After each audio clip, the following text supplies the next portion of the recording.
Postoje životinje toliko nasilne, nepredvidive i moćne, da čak i moderni zoološki vrtovi izbjegavaju da ih drže u zatočeništvu. Od džinovskih arktičkih predatora do smrtonosnih šumskih ptica, ova stvorenja uništavaju nastambe, napadaju čuvare, bježe iz ojačanih objekata i pretvaraju svaku ljudsku grešku u trenutnu tragediju. Neke posjeduju monstruoznu snagu, druge zastrašujuću inteligenciju, ali sve dijele jednu zajedničku stvar. Nikada nisu prihvatile da ih čovječanstvo kontroliše. Ali prije nego što počnemo, obavezno se pretplatite na kanal i ostavite svoj like. A sada počnimo.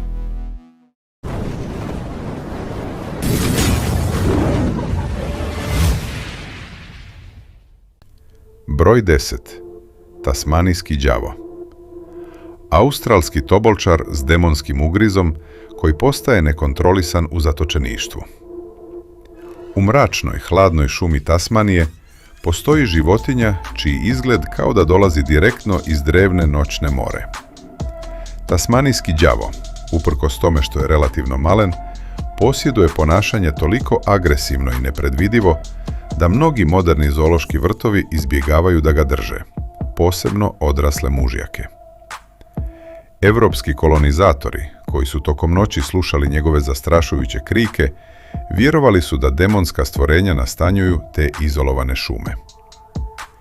Iako izgleda kao samo zbijeni tobolčar, tasmanijski đavo posjeduje jedan od najsnažnijih ugriza u odnosu na veličinu među svim savremenim sisarima. Njegova vilica može s lakoćom zdrobiti debele kosti, što mu omogućava da pojede praktično svaki dio lešine, uključujući zube, lobanje i pršljenove. U zatočeništvu to predstavlja ogroman problem, jer često uništava metalne konstrukcije, ojačane kontejnere i veterinarsku opremu. Čak i jedinke koje su odrasle zajedno mogu iznenada započeti brutalne sukobe koji uzrokuju teška sakaćenja ili smrt. Tasmanijski đavo ulazi u stanje nasilnog bijesnila u prisustvu hrane i često potpuno zanemaruje prisustvo ljudi. Njihova eksplozivna brzina iznenađuje, jer uprkos zbijenom tijelu mogu jurnuti izuzetno brzo na kratkim udaljenostima koristeći impresivnu mišićnu snagu. Veterinari opisuju fizičko obuzdavanje kao veoma opasno, jer se životinja nasilno uvija pokušavajući dohvatiti bilo koji izloženi dio ljudskog tijela. Stres izazvan zatočeništvom često pojačava ekstremno destruktivna ponašanja. Broj 9. Žderavac. Arktički predator koji izaziva medvjede i uništava sve u zatočeništvu. U zaleđenim područjima sjeverne Europe, Kanade, Aljaske i Sibira postoji predator toliko agresivan, uporan i destruktivan da mnogi stručnjaci smatraju kako ga je praktično nemoguće kontrolisati u uobičajenom zatočeništvu.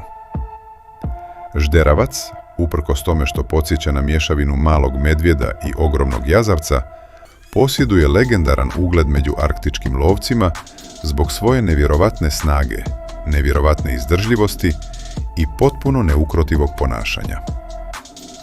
Čak i vukovi izbjegavaju dugotrajne direktne sukobe s odraslim žderavcima zbog izuzetne žestine kojom brane svoju teritoriju, hranu i lovne puteve. U divljini su zabilježeni slučajevi u kojima se sukobljavao s risovima, pumama, losovima, pa čak i tjerao mlade medvjede od lešina. Ova nevjerovatna agresivnost pretvara zatočeništvo u pravu noćnu moru. Zoološki vrtovi koji su pokušali držati žderavce često se suočavaju sa stalnim uništavanjem objekata. Najveći problem, međutim, predstavlja njihova strateška inteligencija.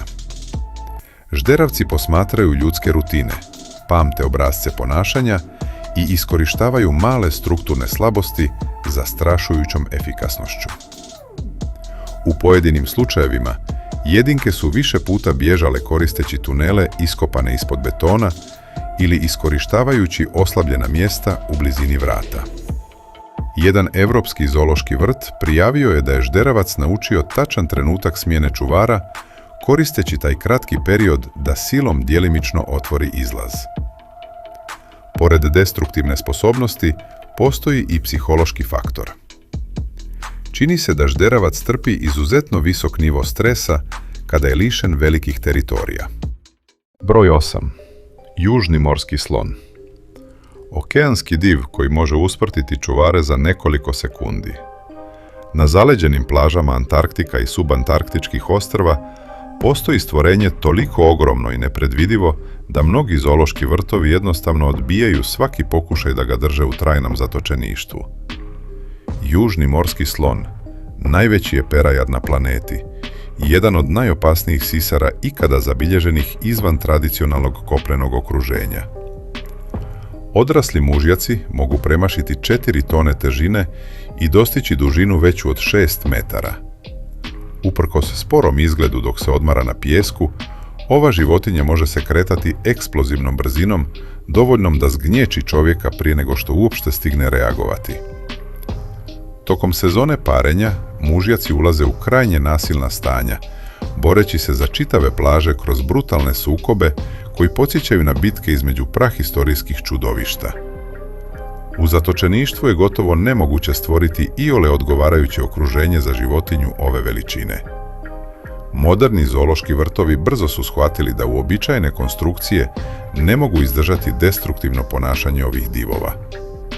Odrasli mužjak u agresivnom stanju može uništiti debele metalne barijere koristeći samo težinu svog tijela u kombinaciji s naglim pokretima. Najveći problem, međutim, jeste potpuna nepredvidivost. Čak i naizgled mirne jedinke mogu ući u stanje krajnje agresivnosti nakon najmanjih podražaja, poput nepoznatih zvukova, klimatskih promjena ili obično približavanja čovjeka. U određenim situacijama jurišaju bez ikakvog upozorenja, ispuštajući duboke urlike dok širom otvaraju ogromna usta puna požutjelih zuba. Jedan jedini udarac glavom ili ugriz može izazvati trenutnu smrt. Broj 7. Pacifički morž. Arktičko čudovište s ogromnim kljovama koje u panici uništava sve pred sobom. U zaleđenim vodama Arktika živi ogromni sisar, toliko moćan i nepredvidiv da mnogi moderni zoološki vrtovi i akvarijumi u potpunosti izbjegavaju pokušaje da ga drže u zatočeništvu. Pacifički morž, iako se često prikazuje kao spora, pa čak i zabavna životinja, krije zastrašujuću kombinaciju sirove snage, ogromne veličine i izuzetno opasno ponašanje kada je pod stresom. Odrasli mužjaci mogu premašiti 2 tone težine, dok nose ogromne kljove sposobne da s razornom lakoćom probiju debeli led, čvrsto drvo i ljudsko tijelo. U prirodi morževi žive u velikim grupama na ledenim santama i zaleđenim obalama, gdje teritorijalni sukobi često završavaju nasilnim obračunima. U zatočeništvu je stvaranje odgovarajućeg prostora za tako ogromne i društvene životinje postalo gotovo nemoguć izazov. Najveći problem, međutim, nastaje kada životinja uđe u stanje panike. Uplašeni morž može se u trenutku pretvoriti u nekontrolisanu razornu silu, lomeći rešetke, razbijajući zidove nastambe i napadajući sve što se nađe u blizini. Njegova ogromna težina znači da svaki nagli pokret stvara dovoljno sile da izazove smrtonosne nesreće.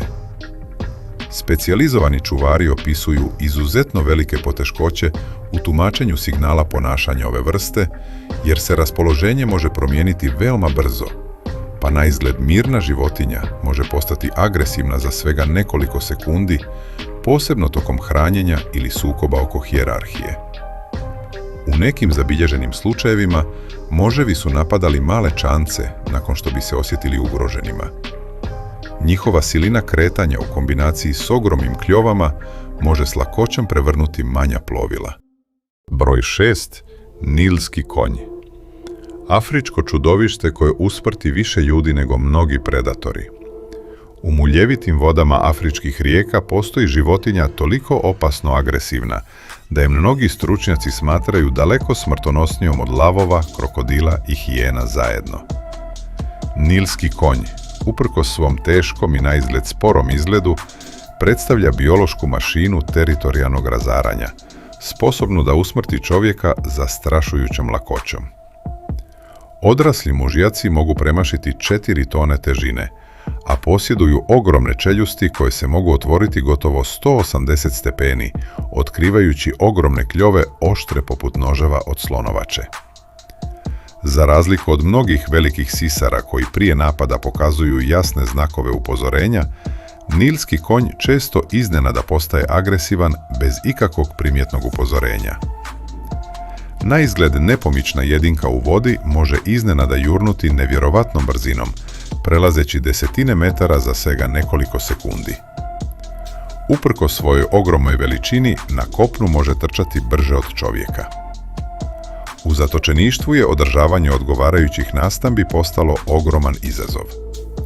Postoji bezbroj zabilježenih slučajeva jedinki koje su lomile metalne rešetke, čupale kapije ili razbijale betonske barijere tokom teritorijalnih ispada. Jedan jedini udarac glavom može uništiti mala vozila, dok je njegov ugriz sposoban prepoloviti čamac. U vještačkom okruženju ta potreba za teritorijom postaje izuzetno problematična, jer se čini da životinja nikada ne prihvata trajnu blizinu ljudi ili drugih jedinki. Odrasli mužjaci često ulaze u nasilne sukobe čak i nakon godina naizgled mirnog zajedničkog života. U pojedinim slučajevima, nilski konji, odgajani uz ljude još od ranog djetinjstva, iznenada su postali agresivni nakon dostizanja hormonske zrelosti. Broj 5. Kazuar. Živi dinosaur Australije sposoban da svojim kandžama raspori čovjeka. U gustim tropskim šumama Australije i Nove Gvineje tiho se kreće ptica toliko opasna da je mnogi stručnjaci smatraju najsmrtonosnijom pticom na planeti. Kazuar podsjeća na prahistorijsko stvorenje koje je preživjelo skriveno još od doba dinosaura. Visok gotovo 2 metra, s mišićavim tijelom, gustim crnim perjem i ledenim pogledom, ulijeva strah i prije nego što pokaže agresivnost. Pravi užas krije se u njegovim izuzetno snažnim nogama, opremljenim oštrim kandžama nalik bodežima, sposobnim da duboko probiju meso, kosti i unutrašnje organe. Nekoliko dokumentovanih napada pokazuje da kazuar može silovito skočiti na prijetnju, koristeći obje noge istovremeno u izuzetno brzim pokretima. Njegova glavna kandža često prelazi 12 cm. U jednom od najpoznatijih slučajeva, čovjek je preminuo nakon što mu je tokom sukoba s razjarenim kazuarom prerezan vrat. Glavni problem za zoološke vrtove jeste to što ova vrsta spaja izraženu teritorijalnu inteligenciju s veoma nepredvidivim ponašanjem. Za razliku od mnogih velikih ptica, kazuar zadržava snažne divlje instinkte čak i nakon godina provedenih u zatočeništvu. Neke naizgled mirne jedinke postaju eksplozivno agresivne kao odgovor na nagle pokrete, drugačiju odjeću, metalne odsjeje ili dugotrajan kontakt očima. Kada se osjeti ugroženim, često ostaje potpuno nepomičan posmatrajući metu prije nego što napadne nevjerovatnom brzinom. Odrastao kazuar može trčati brzinom većom od 50 km/h, prolazeći kroz gusto raslinje bez ikakvih poteškoća. Broj 4. Orka. Vrhovni okeanski predator koji u zatočeništvu razvija psihotična ponašanja. U hladnim, dubokim okeanima planete postoji predator toliko inteligentan, moćan i emocionalno složen da mnogi stručnjaci vjeruju kako njegovo držanje zatvorenog u vještačkim bazenima predstavlja jedno od najvećih nespojivosti između divlje prirode i ljudskog zatočeništva. Orka, poznata i kao kit ubica, nije samo jedan od najefikasnijih lovaca na zemlji, već i stvorenje obdareno izuzetnom društvenom inteligencijom, koja je u mnogim aspektima uporediva s inteligencijom velikih primata. Upravo je ta napredna inteligencija pretvorila ovu vrstu u jednu od najopasnijih i najnepredvidivijih životinja koje su ikada držane u morskim parkovima. Odrasli mužjaci mogu premašiti 9 tona težine i dostići dužinu veću od 9 metara. Jedan jedini udarac repom proizvodi dovoljno sile da odbaci čovjeka desetinama metara ili trenutno uništi lagane metalne konstrukcije. U prirodnom okruženju zabilježeno je da orke love velike bijele ajkule, ogromne foke, morske lavove, pa čak i velike kitove koristeći usklađene strategije zastrašujuće inteligencije. Brojna istraživanja pokazala su da orke u zatočeništvu razvijaju izuzetno visok nivo psihološkog stresa, depresiju, ponavljajuće obrasce ponašanja, samopovređivanje i sve veću agresivnost. Neke jedinke provele su decenije neprekidno plivajući u krug i udarajući glavom o zidove bazena. Druge su počele čupati vlastite zube, grizući beton i metalne konstrukcije zbog hronične frustracije. Životinje koje su nekada bile saradljive, postajale su nepredvidive, neprijateljski raspoložene i izuzetno opasne. Broj 3. Sibirski tigar. Sablasni predator snijega koji nikada istinski ne prihvata zatočeništvo. U zaleđenim šumama Sibira i planinskim područjima dalekog istoka Azije živi lovac toliko tih i smrtonosan da ga mnogi stručnjaci smatraju najopasnijom mačkom koja je ikada držana u zatočeništvu. Sibirski tigar nije samo najveća mačka na planeti, već i savršena lovačka mašina koju je evolucija oblikovala da vlada ogromnim teritorijama prekrivenim snijegom, ledom i tamom. Odrasli mužjaci mogu premašiti 300 kg čistih mišića, a posjeduju ogromne šape, razorne čeljusti i reflekse toliko brze da se smrtonosni napadi događaju u djeliću sekunde. Ova stalna potreba za velikom teritorijom i slobodom pretvara zatočeništvo u pravi psihološki pakao za ovu vrstu. Glavni problem je što tigar nikada u potpunosti ne gubi svoj predatorski instinkt.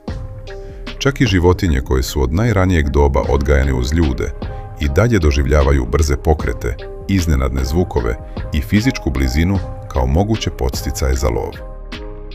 Nekoliko smrtonosnih napada zabilježenih u zoološkim vrtovima dogodilo se upravo zato što je naizgled miran tigar trenutno reagovao na najmanju ljudsku grešku.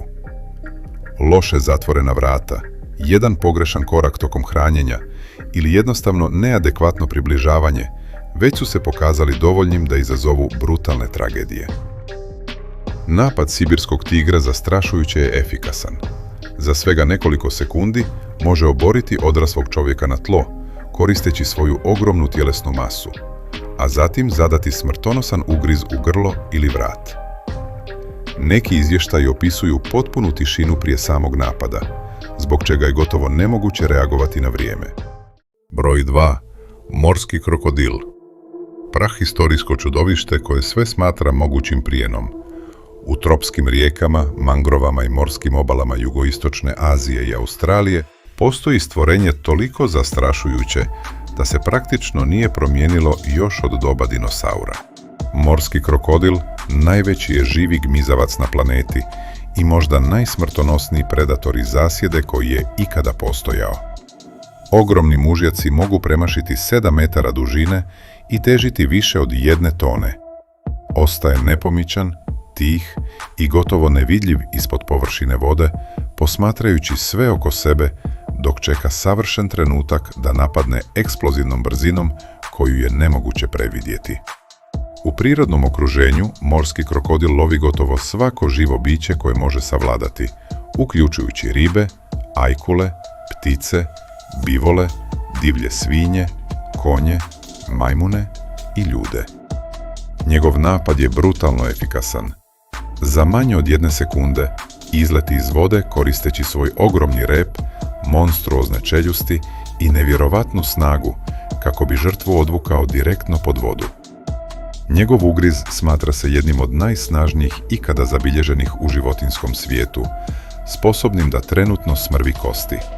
Za razliku od sisara, koji mogu razviti određeni stepen društvene prilagođenosti, krokodil zadržava svoje predatorske instinkte gotovo potpuno netaknutim, čak i nakon decenija provedenih u zatočeništvu. Čuvari opisuju stalan osjećaj napetosti dok rade u blizini velikih jedinki, jer i najmanja greška može dovesti do trenutne smrti. Nedavna istraživanja pokazala su da krokodili posmatraju ljudske obrasce ponašanja, uče rasporede i čak mogu pripremati zasjede koristeći promišljeno ponašanje. Broj 1. Kodijak, smeđi medvjed. Divlji kolos, kojeg čak ni zoološki vrtovi ne mogu istinski kontrolisati. Na zaleđenim ostrvima Aljaske živi div toliko monstruozno moćan da ga mnogi stručnjaci smatraju najopasnijom kopnenom životinjom koja je ikada držana u modernom zatočeništvu. Kodijak smeđi medvjed jedan je od najvećih oblika medvjeda na planeti, a odrasli mužjaci bez poteškoća premašuju 700 kg. Kada se uspravi na zadnje noge, može dostići visinu veću od 3 metra, doslovno se pretvarajući u živi zid, mišića, kandži i nevjerovatne sirove snage. Međutim, pravi razlog straha nije samo njegova ogromna veličina, već i krajnja nepredvidivost. Nekoliko zabilježenih napada pokazuje da kodijak može preći desetine metara nevjerovatnom brzinom prije nego što čovjek uopšte stigne reagovati. Njegove prednje šape djeluju poput bioloških maljeva, sposobnih da trenutno polome kosti, dok ogromne kandže jednim zamahom duboko rastrgnu meso. Uobičajene konstrukcije jednostavno ne mogu izdržati brutalnu snagu razjarenog odraslog kodijaka. Postoje zabilježeni slučajevi jedinki koje su iščupale metalne kapije, uništile ojačane zidove i razbile specijalna stakla nakon epizoda stresa ili teritorijalne razdraženosti. Najveći problem, međutim, leži u iznenađujućoj inteligenciji ove vrste. Kodijak medvjedi posmatraju ljudske obrasce ponašanja, uče rutine, pamte rasporede i neprestano ispituju slabe tačke svog okruženja. Specijalizovani čuvari tvrdili su da rad u blizini velikih medvjeda zahtijeva stalno stanje pripravnosti, jer svaka greška može u trenutku završiti smrtnim ishodom. Za razliku od velikih mačaka, napad ogromnog medvjeda haotičan je, brutalan i gotovo ga je nemoguće fizički zaustaviti. Čak ni sredstva za obuzdavanje često ne uspijevaju, jer životinja nastavlja napredovati uprkos teškim povredama. Hvala vam puno što ste pogledali ovaj video. Ako vam se svidio naš sadržaj, pretplatite se na kanal i ostavite like. Također, pogledajte i drugi zanimljiv sadržaj koji se upravo pojavljuje na vašem ekranu. Vidimo se u narednom videu.